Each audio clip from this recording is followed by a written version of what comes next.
So all the components are taken for assembly. We'll do the assembly and testing in stages. This is the first stage, the zero crossing detector using BC107. You can see the half wave rectifier diode and the transistor based switch. Now we'll test the waveforms. Here is the input sine wave with 10 volt per division voltage and time per division is 5 millisecond. Now in the second trace, the blue trace, we can see the output of the zero crossing detector. This is the second stage, the ramp reset switch.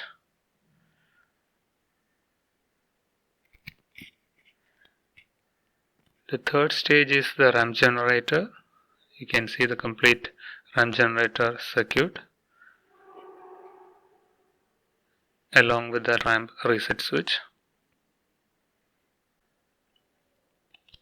The output of the ramp generator section.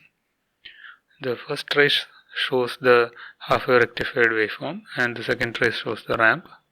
You can see that these two waveforms are synchronized with each other.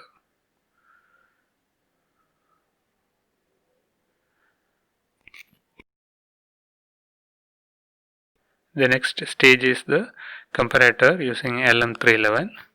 You can see the port which is used to control the control voltage, which is compared with the ramp in order to get the result. Now see the final testing. We have assembled the full circuit here. The input half wave rectified waveform and the input voltage waveform is shown here. As you can see, the half wave rectified waveform is taken across the cathode of the diode. Now we will see the zero crossing detector output, which is available in the collector terminal of the first transistor. Let us check the result.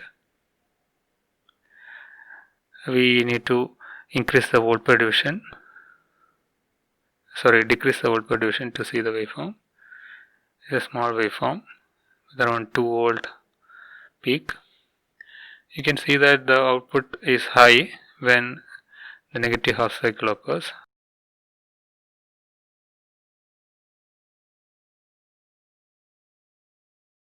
Now we'll check the ramp output. The ramp output is available across the electrolytic capacitor here in the ramp generator, and the same point is taken towards the one of the comparator inputs. So at either of these points you can check the waveform.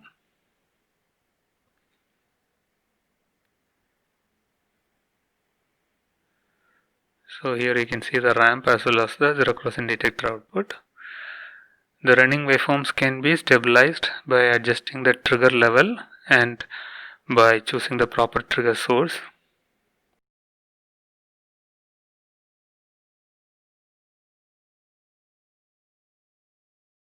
So now I am going to adjust the trigger level in order to stabilize the waveforms.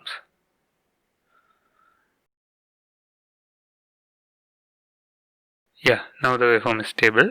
You can see the ramp is reset during the high portion of the zero crossing detector output. You can check the volt per division. 1 volt per division for the ZZD output and 2 volt per division for the ramp.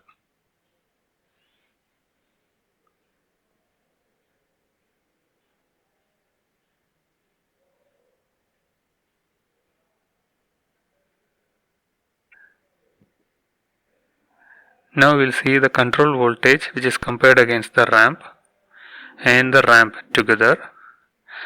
You can see the first channel is the control voltage, second channel is the ramp. We will make both the ground points the same so that we can easily compare both these waveforms. Now both the ground points are the same. One is at 10 volt per division and the other is at 2 volt per division. We will also make the volt per divisions the same for both channels. Okay, now both the channels are having the same volt per division.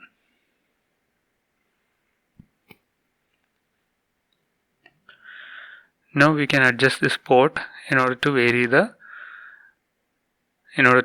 control voltage like this. See the voltage divisions, see the crossing point.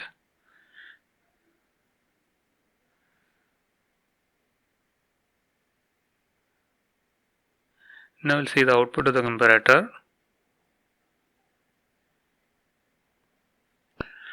You can see the output of the comparator. We'll change the voltage division so that the waveform is completely visible in the first channel. Okay. See the output of the comparator. The position of the pulse is changing when I change the control voltage using the port. So up to 180-degree variation can be observed here from 0 degree.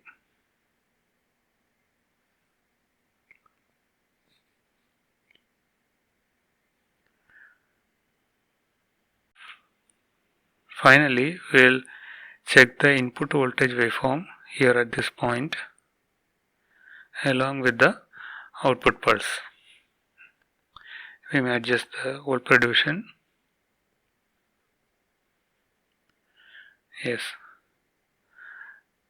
You see the input voltage waveform and the output voltage output pulse, gate pulse relative to the input voltage waveform.